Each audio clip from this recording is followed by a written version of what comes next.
ധന്യനാകുന്ന യേശുക്രിസ്തുവിൻ്റെ നാമത്തിൽ എല്ലാവർക്കും എൻ്റെ സ്നേഹ വന്ദനം ഈ അവസരത്തിൽ അറിയിക്കുന്നു. മനുഷ്യനെ സംബന്ധിച്ചിടത്തോളം അനേക തിരിച്ചറിവുകളുടെ ഉടമയാണ് എന്ന് നമുക്കറിയാൻ കഴിയും. പല വഴികളിൽ അവൻ കടന്നു പോകുന്നു. തോൽവി, നഷ്ടം, ശോധന, നിരാശ, ഒറ്റപ്പെടുത്തൽ, രോഗം, കൂടെ നിൽക്കുന്നവരുടെ ചതി എന്നുവേണ്ട അനേക നിലവാരത്തിലുള്ള ജയവും പരാജയവും അനുഭവിച്ച് പലതരത്തിലുള്ള തിരിച്ചറിവുകളും അനുഭവജ്ഞാനവും കൊണ്ട് നിറഞ്ഞവരാണ് പലപ്പോഴും മനുഷ്യർ. എങ്കിലും ഒരു കാര്യം വളരെ വ്യക്തമാണ്. അനേക പരാജയങ്ങൾ സംഭവിച്ചിട്ടും പലപ്പോഴും തിരിച്ചറിയേണ്ടുന്ന വണ്ണം കാര്യങ്ങൾ ഗ്രഹിക്കുവാൻ കഴിയാത്തവരായി പലപ്പോഴും പലതരത്തിലുള്ള വൈകല്യങ്ങളിലൂടെ പിന്നെയും പരാജയങ്ങളെ ഏറ്റെടുക്കുകയും അതിൻ്റെ പിമ്പിൽ തകർന്നും പകച്ചു നിൽക്കുകയും ചെയ്യുന്ന അനേക മനുഷ്യരെ നമുക്ക് കാണുവാൻ കഴിയും. എന്നാൽ ഇയ്യോബിൻ്റെ പുസ്തകം 42-ാം അധ്യായം അതിൻ്റെ 2-ാം വാക്യം വായിക്കുമ്പോൾ ഇങ്ങനെ നമുക്ക് വായിക്കുവാനിടയായിത്തീരുന്നു: നിനക്ക് സകലതും കഴിയുമെന്നും നിന്റെ ഉദ്ദേശം ഒന്നും അസാധ്യം ആകയില്ല എന്നും ഞാൻ അറിയുന്നു. ബൈബിളിലെ വളരെ കഷ്ടത നിറഞ്ഞ ഒരനുഭവ ചരിത്രമാണ് ഇയ്യോബിൻ്റെ പുസ്തകം എന്ന് നമുക്കറിയാം. എന്നാൽ ഒരു കാര്യം വളരെ വ്യക്തമാണ്. ജീവിതത്തിൻ്റെ നിർണായകമാകുന്ന ഘട്ടങ്ങളിലൂടെയും പ്രതിസന്ധികളിലൂടെയും തകർച്ചകളിലൂടെയും ഇയ്യോബ് കടന്നു പോകുമ്പോഴും ജീവിതത്തിൻ്റെ പ്രതിസന്ധി ഘട്ടങ്ങളുടെ അവസാന നിമിഷം തനിക്കൊരു തിരിച്ചറിവ് ലഭിക്കുകയാണ്. 41 അധ്യായങ്ങളിൽ തനിക്ക് ലഭിച്ച തിരിച്ചറിവുകളെ, അനുഭവത്തെ, ജീവിത സാഹചര്യങ്ങളെ, സമ്മർദ്ദങ്ങളെ എല്ലാം വിവേചിച്ചുകൊണ്ട് അല്ലെങ്കിൽ കാൽക്കുലേറ്റ് ചെയ്തുകൊണ്ട് ദൈവത്തിൻ്റെ ദാസനാകുന്ന ഇയ്യോബ് പറയാണ്: ദൈവമേ, നിനക്ക് സകലതും കഴിയുമെന്നും നിന്റെ ഉദ്ദേശം ഒന്നും അസാധ്യമാകയില്ലെന്നും ഞാൻ അറിയുന്നു. നമുക്കറിയാം, ജീവിതയാത്ര എന്നത് സുഖദുഃഖങ്ങൾ മാറിമറിയുന്ന അവസ്ഥകളാണ്. എന്നാൽ ഒരു കാര്യം ദൈവത്തിൽ ആശ്രയിക്കുകയും വിശ്വസിക്കുകയും ചെയ്യുന്ന ഒരു വ്യക്തി മനസ്സിലാക്കേണ്ടിയിരിക്കുന്നു. എത്ര പ്രതിസന്ധികൾ വന്നാലും, എത്ര തകർച്ചകൾ നേരിട്ടാലും ഒരു കാര്യം നാം വ്യക്തമായി മനസ്സിലാക്കുക: God is in control of everything. നമ്മുടെ ജീവിതത്തിൻ്റെ സമർത്ഥ മേഖലകളിലും ദൈവം അതിനെയെല്ലാം നിയന്ത്രിപ്പാൻ സർവശക്തനാണ്. പലപ്പോഴും നമ്മുടെ മുമ്പിൽ ഒരു ചോദ്യം ഉയർന്നു വരാറുണ്ട്: ദൈവത്തിന് സകലതും കഴിയുമോ?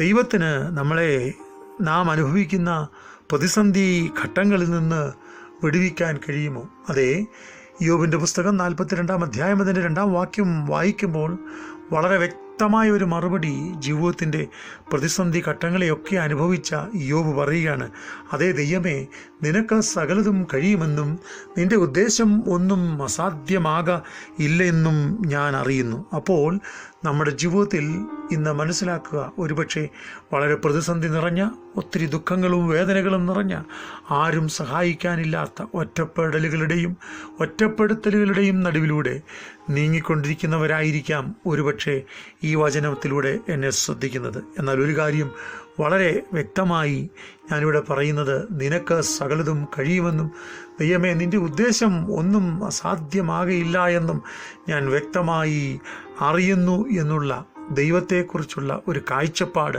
ദൈവത്തെക്കുറിച്ചുള്ള ഒരു ദർശനം നമ്മളിൽ പ്രാപിപ്പാനിടയായി തീർന്നാൽ നമ്മുടെ മുമ്പിൽ കടന്നു വരുന്ന ഏതു പ്രതിസന്ധിയെയും ജയിപ്പാൻ ആവശ്യമായ ദൈവിക അധികാരവും ബലവും സ്വർഗത്തിലെ ദൈവം നമ്മുടെ മേൽ പകരുവാനിടയായിത്തീരും. പിന്നെയും ഞാനിവിടെ ചിന്തിപ്പാൻ ആഗ്രഹിക്കുന്നത്, ദൈവത്തെക്കുറിച്ച് നാം മനസ്സിലാക്കുമ്പോൾ, അറിയുമ്പോൾ നാം അറിയേണ്ടുന്ന പ്രധാനപ്പെട്ട ഒരു വിഷയം എന്തെന്ന് ചോദിച്ചാൽ, വാഗ്ദത്തം നിവർത്തിപ്പാൻ ശക്തനാണ് നമ്മളുടെ ദൈവം എന്ന ദൈവവചനം പഠിപ്പിക്കുന്നു. വിശേഷാൽ റോമാലേഖനം 4-ാം അധ്യായം അതിൻ്റെ 20-ാം വാക്യം വായിക്കുമ്പോൾ നാം നമ്മളുടെ വാഗ്ദത്തങ്ങളെ മുറുകെ പിടിച്ചുകൊള്ളുക, ദൈവം പ്രവർത്തിപ്പാൻ ശക്തനാണ്. മാത്രമല്ല, പിന്നെയും നമുക്കിവിടെ കാണുവാൻ കഴിയുന്നത്, തൻ്റെ ഉദ്ദേശം നിവർത്തിപ്പാൻ തക്കവണ്ണം തൻ്റെ ജനത്തിന് മേൽ ദൈവകൃപ പകർന്ന് ദൈവം തൻ്റെ ജനത്തെ നടത്തുന്നു. 2 കൊരിന്ത്യർ ലേഖനം 9-ാം അധ്യായം അതിൻ്റെ 8-ാം വാക്യം വായിക്കുമ്പോൾ അവിടെ നമുക്ക് കാണുവാൻ കഴിയുന്നത്: എൻ്റെ കൃപ നിനക്ക് മതി, അത് ബലഹീനതയിൽ തികഞ്ഞു വരുന്നു. പലപ്പോഴും ബലഹീനതകൾ, രോഗങ്ങൾ, കഷ്ടങ്ങൾ, പ്രതിസന്ധികൾ ഒക്കെ നമ്മുടെ ജീവിതത്തിൽ കടന്നു വരുമ്പോൾ നാം പിറുപിറുക്കാറുണ്ട്, പകച്ചു നിൽക്കാറുണ്ട്, ധൈര്യം ചോർന്നവരെ പോലെ ആകാറുണ്ട്. മരണദുഃഖങ്ങളും പ്രയാസങ്ങളും നിരാശകളും അലട്ടുമ്പോൾ ഒരുപക്ഷെ ഏലിയാവ് ചിന്തിക്കുന്നത് പോലെ മരിച്ചാൽ മതി യഹോവേ എന്ന് ചിന്തിക്കുന്ന ജീവിത സാഹചര്യങ്ങളും നമ്മുടെ മുമ്പിലുണ്ട്. എന്നാൽ ഒരു കാര്യം വളരെ വ്യക്തമാണ്, എൻ്റെ കൃപ നിനക്ക് മതി, അത് ബലഹീനതയിൽ തികഞ്ഞു വരുന്നു. ദൈവത്തിൽ ആശ്രയിക്കുന്ന ഒരു വ്യക്തിയെ അല്ലെങ്കിൽ ദൈവവൈതലെ എനിക്ക് നിങ്ങളോട് പറയാനുള്ളത്, 2 കൊരിന്ത്യർ ലേഖനം 9-ാം അധ്യായം 8-ാം വാക്യം വായിക്കുമ്പോൾ അവിടെ നമുക്കിങ്ങനെ കാണുന്നു, എൻ്റെ കൃപ നിനക്ക് മതി, അത് ബലഹീനതയിൽ തികഞ്ഞു വരുന്നു. ഇന്ന് ജീവിതത്തിൻ്റെ ഏതെങ്കിലും സാഹചര്യത്തിലൂടെ കടഭാരങ്ങളിലോ മാനസിക സമ്മർദ്ദങ്ങളാലോ രോഗങ്ങളാലോ കഷ്ടങ്ങളാലോ നിങ്ങൾ ആരെങ്കിലും പ്രയാസപ്പെട്ട് ജീവിതത്തിൻ്റെ പ്രതിസന്ധികളിലൂടെ മുൻപോട്ട് പോകുന്നുവെങ്കിൽ ഇന്നെനിക്ക് പറയാനുള്ളത്, എൻ്റെ കൃപ നിനക്ക് മതി, അത് ബലഹീനതയിൽ തികഞ്ഞു വരുന്നുള്ള അറിവോടുകൂടി അല്ലെങ്കിൽ ദൈവിക വിശ്വാസത്തോടുകൂടി നമ്മൾ മുൻപോട്ട് പോകേണ്ടിയിരിക്കുന്നു. നമ്മളെ വിളിച്ചിറക്കിയിട്ട് വഴിയിൽ വിട്ടേച്ച് പോകുന്നവനല്ല നമ്മുടെ ദൈവം. ജീവിതത്തിൻ്റെ നിർണായക ഘട്ടങ്ങളിൽ കരം പിടിച്ച് ഉയർത്തുന്നവനാണ് നമ്മുടെ ദൈവം. വിശേഷാൽ നമുക്കറിയാം, ബൈബിൾ ക്യാരക്ടേഴ്സ് അല്ലെങ്കിൽ ബൈബിളിൽ പറയപ്പെടുന്ന വ്യക്തികൾ അനേകരെക്കുറിച്ച് നാം പഠിക്കുമ്പോൾ ഓരോ ജീവിതത്തിൻ്റെ നിർണായക ഘട്ടങ്ങളിലും ദൈവം തൻ്റെ ഭക്തന്മാരോട് കൂടെ ഇരിക്കുന്നതായി നമുക്ക് കാണുവാൻ കഴിയുന്നു. വിശേഷാൽ ദൈവത്തിൻ്റെ ദാസനാക്കുന്ന പത്രോസിനെ കുറിച്ച് നാം പഠിക്കുമ്പോൾ യേശു കടലിന്മേൽ നടക്കുന്നത് കണ്ടറിഞ്ഞ് കടലിന്മേൽ നടക്കുവാൻ ആഗ്രഹം കാണിച്ച് മുൻപോട്ട് പോകുമ്പോൾ കടലിൽ താഴുന്ന പത്രോസിനെ കരം പിടിച്ചുയർത്തുന്ന യേശുവിനെ നമുക്കവിടെ കാണുവാൻ കഴിയും. ഇന്ന് ജീവിതത്തിൻ്റെ നിർണായക ഘട്ടങ്ങളിലൂടെ ഞാനും നിങ്ങളും നടന്നു നീങ്ങുമ്പോൾ അതേ നമ്മുടെ ദൈവം അസാധ്യങ്ങളെ സാധ്യമാക്കുവാൻ കഴിവുള്ള ദൈവമാണ്.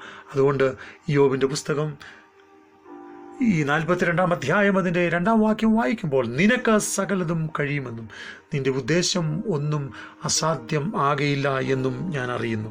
അതുകൊണ്ട് സകലതും നിവർത്തിപ്പാൻ കഴിവുള്ള സർവശക്തനാകുന്ന ദൈവത്തിൻ്റെ കരങ്ങളിൽ നമ്മളെ തന്നെ സമർപ്പിച്ച് ആഴമായി ദൈവിക വിശ്വാസത്തോടെ ധൈര്യത്തോടെ കൃപയോടെ ഈ ദിവസങ്ങളിൽ നമ്മളെ തന്നെ ഏൽപ്പിച്ചു കൊടുക്കാം. അവൻ നമുക്ക് വേണ്ടി പ്രവർത്തിപ്പാൻ ഇന്നും സർവശക്തനാകുന്ന ദൈവമാണ്. എന്നാൽ ഒരു കാര്യം നാം മറന്നു പോകരുത്, നാം എത്ര ആഴമായി ദൈവസന്നിധിയിൽ നമ്മളെ തന്നെ സമർപ്പിക്കുകയും ഏൽപ്പിക്കുകയും ചെയ്യുമോ അതിനനുസാരമായി ദൈവം നമ്മളെ ഓരോരുത്തരെയും നടത്തുകയും പരിപാലിക്കുകയും ചെയ്യും. അതുകൊണ്ട് ദൈവ ഇഷ്ടത്തിനായി നമ്മളെ തന്നെ സമർപ്പിക്കാം. May God bless you all. സ്വർഗീയ പിതാവേ, നിൻ്റെ ജനത്തിനായി ഞാൻ പ്രാർത്ഥിക്കുന്നു. കർത്താവേ, അങ്ങേക്ക് സകലതും കഴിയുമെന്നും അങ്ങയുടെ ഉദ്ദേശം ഒന്നും അസാധ്യമാകത്തില്ല എന്നും യോബിൻ്റെ ചരിത്രത്തെ ആസ്പദമാക്കി ഇവിടെ ഞാൻ പറയാനിടയായിരുന്നു. ജീവിതത്തിൻ്റെ നിർണായക ഘട്ടങ്ങളിൽ, രോഗങ്ങളുടെ വേളകളിൽ, മരണത്തിൻ്റെ സാഹചര്യങ്ങളിൽ, കൂരിരുന്ന താഴ്വരകളിൽ കർത്താവേ, നീ നിൻ്റെ ജനത്തിന് പരിപാലകനായി വെളിപ്പെട്ടു എന്നങ്ങയുടെ വചനത്തിൽ ഞങ്ങൾ കാണുന്നു. തുടർന്നും നീ അങ്ങ് ഞങ്ങളെ അപ്രകാരം നടത്തി ആത്മാവിൻ്റെ ശക്തിയിൽ പരിപോഷിപ്പിച്ച് ദൈവകൃപയിൽ പൊതിഞ്ഞ് നീ ഞങ്ങളെ ശക്തീകരിക്കണം. ദൈവകരത്തിൻ കീഴിൽ ഞങ്ങളെ തന്നെ ഏൽപ്പിക്കുന്നു. യേശുവിൻ നാമത്തിൽ തന്നെ. ആമേൻ, ആമേൻ.